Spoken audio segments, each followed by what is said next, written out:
ورود دخترها به دنیای ای اسپورت با رویدادها و اتفاقات جنجالی و عجیبی همراه بود. از اولین تورنمنت گیمینگ دنیا که در سال 1972 توی دانشگاه استنفورد آمریکا برگزار شد، تقریباً 40 سال طول کشید تا شاهد حضور اولین دخترها توی این رقابت‌ها باشیم. حضوری که اوایل فقط در حد ادعا مطرح می‌شد. The competition is fierce. With millions of dollars at stake. This is bigger than us. اولین بار یه تیم کاملا دخترانه به اسم سایرن با آپلود یه تیزر جنجالی توی یوتیوب سر صدای زیادی به پا کرد. توی این ویدیو که واکنش‌های منفی زیادی رو هم از طرف گیمرها گرفت، تیم سایرن ادعا می‌کرد اومده به پادشاهی مردها توی ای اسپورت پایان بده و اصلا قرار نیست رحمی در کار باشه. با وجود کری خوندن‌های زیاد، تنها 3 روز بعد از بیرون اومدن این تیزر، یکی از پلیرهاشون از تیمشون جدا شد. دلیلش رو هم رو اعصاب بودن کاپیتانشون اعلام کرد. تیم سایرن با اضافه کردن یه پلیر جدید، کارش رو توی قسمت رنک تیم‌های 5 نفره لیگ آف لجندز شروع کرد و بعد از 50 تا بازی رنک گلد رو به دست آورد. برای کسایی که ایده‌ای ندارن رنک‌های لیگ آف لجندز چطوریه، بعد بگم رنک گلد فقط برای شرکت توی مسابقاتی در سطح گیم نت محله میتونه جوابگو باشه. برعکس ادعاهای خیلی بزرگ و سر صدای زیاد، به نظر نمیرسه تیم سایرن حتی شانسی برای حضور در تورنمنت‌های کوچیک داشته باشه. 3 ماه بعد این تیم دیسبند شد، ولی اونها از توجه خیلی زیادی که به سمتشون جلب شده بود نهایت استفاده رو بردن. 3 تاشون استریمر شدن و یکی دیگه شون هم تصمیم گرفت مسیرش رو توی اونلی فنز ادامه بده. بعدها کاپیتان این تیم اعتراف کرد که ساخت این تیم از بنیان اشتباه بود و باعث شد هیت‌های زیادی نسبت به دخترای گیمر ایجاد بشه. تیم کاملا دخترانه بعدی در جولای سال 2015 توی چین تشکیل شد. گرزشکه یا به فارسی دختران هنگ کنگ که شرکت معروف لاجیتک اسپانسرشون بود. کمپین‌های تبلیغاتی این شرکت شروع به پروموت کردن ویدیوهای این تیم کردن که خیلی سریع تونست توجهات زیادی رو جلب کنه. توی ویدیوی پروموت شده اینطور به نظر می‌رسید که اونها به طور منظم تمرین می‌کنن و قصد دارن به زودی توی مسابقات بین‌المللی لیگ آف لجندز حریف یه تیم تایوانی بشن. خیلی از روزنامه‌ها و خبرگزاری‌های چین با تیترهای هیجان انگیز و امیدوار کننده منتظر یه اتفاق بزرگ در صنعت گیم بودن: شکستن کلیشه‌ها و پایان دادن به حضور تک جانبه مردها در تورنمنت‌های گیمینگ. با وجود تبلیغات زیاد، این تیم بدون حضور در هیچ تورنمنت یا حتی رویارویی با تیم‌های پسرانه به کار خودش پایان داد و مشخص شد هدف تشکیل این تیم فقط پروموت کردن برند لاجیتک بوده، نه تاریخ سازی در برابر مردها. اعضای این تیم هم بیشتر مدل‌های حرفه‌ای بودن تا گیمرهای حرفه‌ای، البته بجز یکیشون که بعدها به تیم پاندا کیوت ملحق شد. تیم پاندا کیوت کمی جدی‌تر از دختران هنگ کنگ به نظر می‌رسید، اما هنوز فاصله زیادی برای رقابت در لیگ‌ها و تورنمنت‌های رسمی داشت و صرفاً در سطوح پایین‌تر در بین تیم‌های کاملاً دخترانه چینی موفقیت به دست می‌آورد.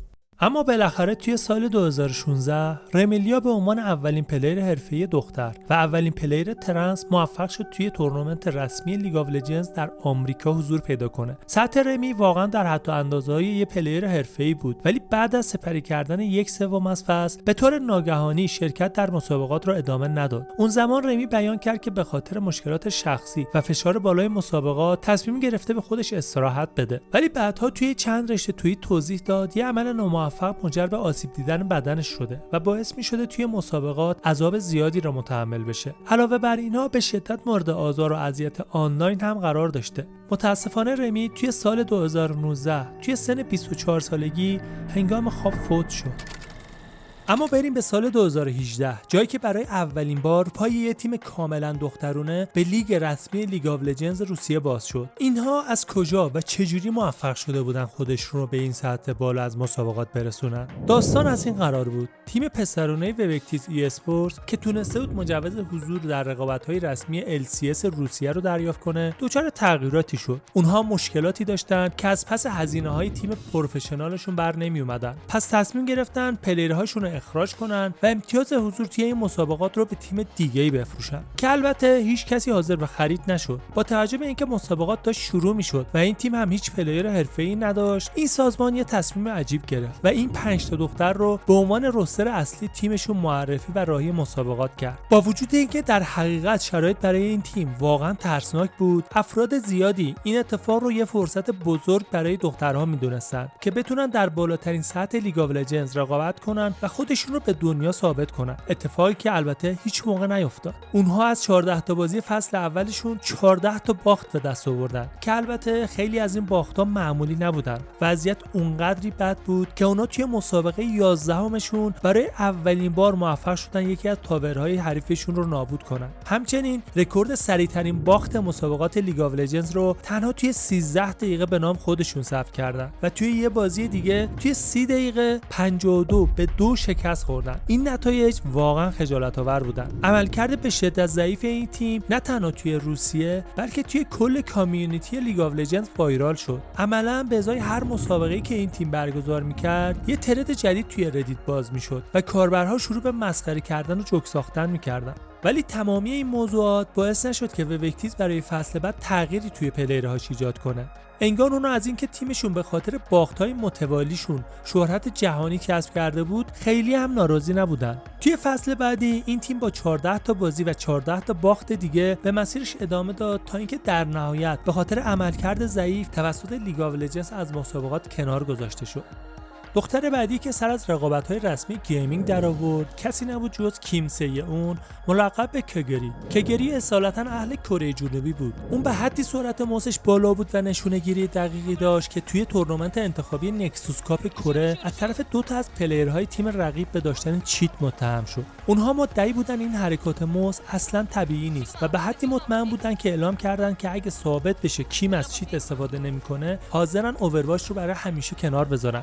این ادعاهای جنجالی باعث شد شایعه‌ها بالا بگیره. در نتیجه کیم مجبور شد برای اینکه ثابت کنه از چیت استفاده نمی‌کنه، توی یه استودیوی گیمینگ کره‌ای زیر نظر دوربین‌ها و آدم‌های دیگه بازیاش رو به صورت زنده استریم کنه. کیم موفق شد ثابت کنه که از هیچ چیتی استفاده نمی‌کنه و عملکرد خیلی خوبش صرفاً به خاطر اسکیلشه. بعداً حتی بیلیزار شرکت سازنده بازی هم تایید کرد که با بررسی لاگ‌های این پلیر متوجه مورد مشکوکی نشده. تمامی این ماجراها به شهرت بیشتر کیم کمک کرد و اون تونست کمی بعد عضو یکی از مشهورترین تیم‌های اوورواچ چین یعنی شانگهای دراگونز بشه. شانگهای دراگونز به همراه کیم توی فصل اول حضورشون در لیگ رسمی اوورواچ یه نتیجه عجیب و تاریخی رو رقم زدن. اونها از 40 مسابقه 40 تا باخت به دست آوردن و رکورد بیشترین روز استریک تاریخ ای اسپورتس به این تیم تعلق گرفت. اما این بار یه چیزی فرق داشت. با وجود باخت‌های متوالی و آخر شدن تیم دراگونز توی اون لیگ یه اتفاق نادر افتاده بود. مورد احترام واقع شدن یه گیمر دختر در سطح یه تورنمنت بین‌المللی. اکثر بیننده‌های تورنمنت و به خصوص هوادارهای تیم دراگونز نه تنها کیم را مقصر باخت‌های تیمشون نمی‌دونستن، بلکه قریب به اتفاق معتقد بودن که او با شایستگی یکی از بهترین پلیرهای تیمشون توی این تورنمنت بوده که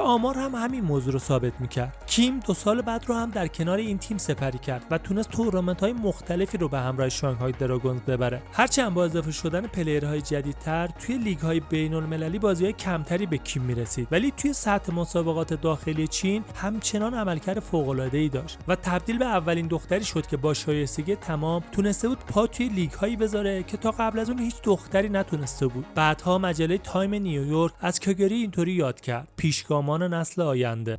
که در حقیقت این اتفاق هم رخ داد. دوباره توی سال 2020 INTZ که یه تیم لیگ آف لجندز برزیلی بود با یه پلیر دورگه ژاپنی برزیلی به اسم مایومی قرارداد بست. مایومی هم مثل کگری دارای اسکیل خوبی بود، ولی به شهرت رسیدنش مصادف بود با شیوع کرونا. اون خیلی زودتر از اینکه به همراه تیمش توی تورنمنت جدی شرکت کنه و بتونه توانایی‌هاشو ثابت کنه، از این تیم کنار گذاشته شد. مایومی بعداً از تیمش به جرم متعهد نبودن به قرارداد و استفاده صرفاً تبلیغاتی ازش شکایت کرد. اما این پایان کارش نبود. مایومی به خاطر داشتن استایل و چهره جذاب مورد توجه خیلی از تیم‌ها بود. البته نه به عنوان بازیکن، بلکه به عنوان تولید کننده محتوا و استریمر. مایومی که پیشنهادهای قابل توجهی از بخش رسانه‌ای تیم‌های آمریکایی داشت، تصمیم گرفت خیلی زود خودش را از صحنه رقابت‌های پروفشنال لیگ آف لجندز بازنشسته کنه و به عنوان استریمر ابتدا با TSM و بعدها با لیکوید قرارداد امضا کنه.